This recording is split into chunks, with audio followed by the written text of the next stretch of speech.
Forbes magazine, and I have the pleasure for the next 15 minutes of having a wonderful chat with Sukhinder Singh Cassidy, who has many attributes to be up here talking about making a better board.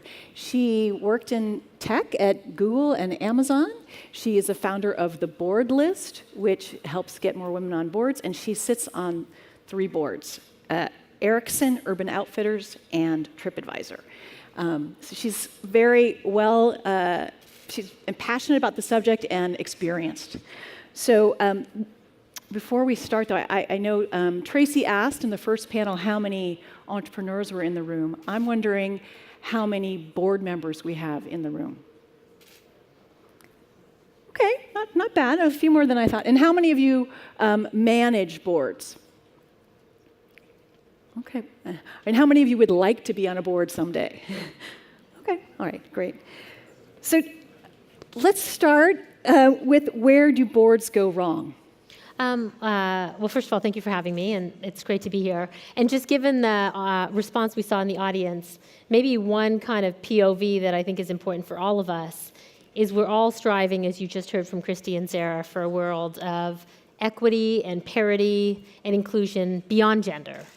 And one of the places that the buck really stops and needs to stop and start is the boardroom. So the boardroom, whether you want to be in it or not, is a subject for everyone who is sitting inside a company today, right? If you're somebody who's sitting inside a company and wondering, gosh, I wonder what's going on in that room, or if you're somebody who wants to be in that room, if you're an entrepreneur and you've got to manage your own board, right? I would just say the opportunity for great performance and for parity both exist in the boardroom, right? And that is their key influence on every single company we sit in today. So where's it going wrong? So first of all, does anybody in here think your board is particularly well run? Anybody here think they sit on like the world's best board? Oh, I see one hand in the back there. One hand, right. Anybody think your company's boards, nobody's going to take this is all anonymous, could do a better job for your company? I see a few more hands. Anybody think the rest of the world's companies have some problems on their boards? All right. Even if it's not yours, right? Let's acknowledge that some do. I think that the place that boards go wrong right now is on the fundamentals. And it's interesting because I spoke last week at a conference called New Co-Shift up in San Francisco, and I had to give a TED talk on a pretty dry subject, which is how to build a great board. But what I said was, and this is what I deeply believe, particularly as an operator who sits in boardrooms, is that there are 5 things you need to do well at the boardroom. And if we were to analyze what's going out in the world today and apply these 5 principles, I think we would find that people fall down. Number 1, do you have the skills in the boardroom that the company needs for the next 3 to 5 years? How many of the boards we look at today have that? Right? By the way, that's building block number 1 for an effective organization of any kind and size. I'm curious, what do you think? I mean, based on what I mean, the reality is that you have 2 very dichotomous situations. You have public boards that are adding gender diversity and diversity overall at an increasing rate, but the big issue is the tenure and the long terms of people in those boardrooms. So until people move off the board, there's no room to bring in new skills for technology disruption, millennial, new customers, right? All the things going out in the world that the board should reflect, you have to wait for somebody to move off, and they have very long cycles. And in private company boardrooms, well, they're often dominated by financial shareholders, and they don't use the independent board seat effectively. So I would argue that there's a lack of kind of alignment of the skills for what the company needs to be good at in the next 3 to 5 years in the boardroom, piece 1. Piece 2, is there a transparent flow of information to the board? Piece 3, do you know how decisions get made? Is everybody in that room very clear on how decisions get made in the room? Is it the founder wins? Is it the CEO is the chairman? Is it the guy who has the biggest check-in gets the most say? What is it? How do decisions get made in the boardroom? And number 4, is there accountability? The board to the company to the board, the CEO to the company, the CEO to the board, right? So those are 4 basic things. And then let's add a 5th, which is who's leading the boardroom? Who is stewarding the boardroom? Because I would submit that you can never have a great team of any kind, including a board that, by the way, is a group of really talented individuals that come together with great intention 3 or 4 times a year. So let's be clear. I don't think board members, myself, I'm one as well, I don't think we're villains. I don't think we're trying to do a bad job. but you're trying to coach a team that doesn't work together every day, right? And you're trying to get the most effectiveness you can out of them at very discrete points of time. How do you do that without an effective leader in the boardroom? But if you looked at private company boardrooms, the CEO is often the chairman of the board. That looks great when things are rosy.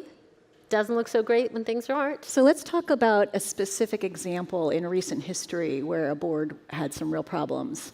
We can. There are a few. There are a few. I think that if you were to look at Uber and play out those 5 things I talked about, including the fact that, by the way, in the U.S., Travis is not alone. In the vast majority of U.S. private and public companies, the CEO and the founder and the chairman of the board are the same. And in full disclosure, when I've been an entrepreneur 3 times and a CEO of my own company, I was also the founder and chairman of my own board. So I'm not sort of casting it, far. As a founder, that's your inclination. Like, I have the most information. Of course I want to drive the performance of this board. And it's not to say a founder can't do a good job if they're self-aware. But I would say that your job in the boardroom, right, is to bring all the information and harness all the and bring it transparently, right, and have a point of view and a judgment of whether or not this is a board level issue. And I think if you look at Uber, we could agree that the board said they didn't have all the information. Forget, the Susan Fowler incident, which is sort of on the far, right of egregious behavior. Think about everything in between, the Waymo lawsuit, Grayball. Just go down the list of the things the board said they had no insight into. And you would say, okay, I would say, who is leading the boardroom? The chairman and the CEO in that case, right? Exactly. Yeah. So what's the check to the chairman and the CEO, right? And in the Valley, as a particular case, we've lived for a long time in a founder-driven economy where no one wants to rock the boat with the founder. So, so there is no notion of even a lead independent. So in Uber's case, things had to get really bad, right? That's my point, right? Before they said sayonara, Travis, right? Right, absolutely. And I would just say that that's the most public example. But if you look at the average Silicon Valley boardroom, they don't have a lead independent. They have the last money in. If you look at public boards, they have a lead independent. But even there, the question is, are they going through those 4 steps I talked about, right? Are they really bringing a team together? Are they holding each other accountable? Are they holding the CEO accountable? Have they decided what their remit is? Right now, the big question facing boards is culture and talent a topic for the boardroom? What do you guys think? Yes. What do public boards have? Audit and compensation, right? So they'll measure risk, and they'll measure how people get paid. But there is no external remit to measure the health of an organization culturally. These are perfect examples of questions that we ought to ask ourselves about public and private boards, and they're the basics. Yeah, I'm thinking about SoFi as another. Yeah, SoFi. Bad SoFi is another example. And like I said, this is not to point fingers at Silicon Valley because there's every flavor of this. There are private companies that never have a board at all, right? Harvey Weinstein was a founder-controlled company, right? There are companies in many industries that don't even have money in and don't have a board at all, so there's no governance mechanism. Then there are places where there are governance mechanisms, and they are dominated by financial interests. Then there are public companies which have regulation but still have the lack of skills we talked about, unclear remit with regard to some of the issues facing all of us as employees: the future of work, culture, talent, gender, diversity, inclusion, millennial customers, the list goes on. So, it's not that there's any one boardroom right now that I think is operating well as a system. I think we need to get back. So you laid out the 5 things that you think are really important. If you're a CEO, there's CEOs in this room. What of those 5, are there any that's that's more important? What's your advice? What could you do first? Well, so if you're a better? CEO or you're an entrepreneur in the room and you have your first board and you're creating your first board, so even if you are the chairman, I would encourage you to take that checklist and with the same energy you put towards managing your leadership team, you are now managing another team. It's called the board. And your job is to create a construct by which you can have a conversation with the board about those 5 things and set up a way to lead that board. And even if you are the chairman of the board, to find a way to hold yourself accountable. That may be asking your board, here's a thought for a 360 review. Ask them to go survey your company and get a 360 review on you, way before, trouble hits the road, and they'll anecdotally tell you if you're a good or bad CEO. Now, I'm curious, have you heard of that happening, or many boards doing that? When I raised money for Joyous, my last company before the BoardList, at the Series B, a year and a half in, I turned to my board and I said, will you give me a review, please? And they their jaw dropped. And I'm like, and they're like, what? I was like, will you give me a 360 review? I mean, I had them at Google. And I'm like, why is this such a surprise? And they said, nobody's really ever asked us for that before year 5 or 6 of a company. And I'm like, well, I'd much rather you go figure out how I'm doing with a set of objective feedback and we have discussion about it, before the day you suddenly think I'm bad, when today you think I'm great. And the reality is it's probably somewhere in between, but I'd love for us to be operating from the same framework. And so I think if you're a CEO, think about setting up a framework with your board. I mean, and it will take as much energy as managing a leadership team. That's true, right? But think about creating a shared construct of what it means to be successful and what it means to hold each other accountable. And the reality is, the best boards, and I think this is a learning I've only had having sat on boards and having been a founder and getting comfortable with the idea of what control means as a founder and a CEO. Sometimes I think maybe the best thing I could have done at my own company was have a lead independent director, right?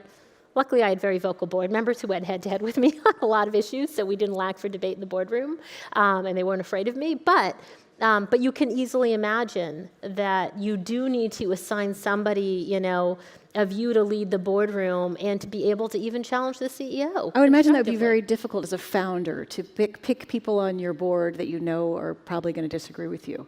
Well, I think it depends what you want, right? I think most people in this room, I would submit, want to be better, right? And I think most people, kind of truth be told, would rather at least be a steward in their own journey to be better than have it thrust upon them. So I would argue that building a great board, finding a great independent, and this is I think is very important for private boards, because I think that financial shareholders are great, but they all are managing the interest of their kind of shareholders. And of course, there's lots of debate about whether everybody understands that board members are there to manage the interests of every shareholder in the room. But it is, in fact, true that when you have financial shareholders, they're typically managing for their class of shares. Yeah. And I understand why. They're protecting their financial interest. So the idea of a lead independent early in your board can make all the difference, right? It's somebody who truly is unbiased. They're not there for the money. Hopefully you pick somebody who is strong enough to hold you, right, and to be your partner. And bring them all early. Don't wait till there's a crisis in your boardroom.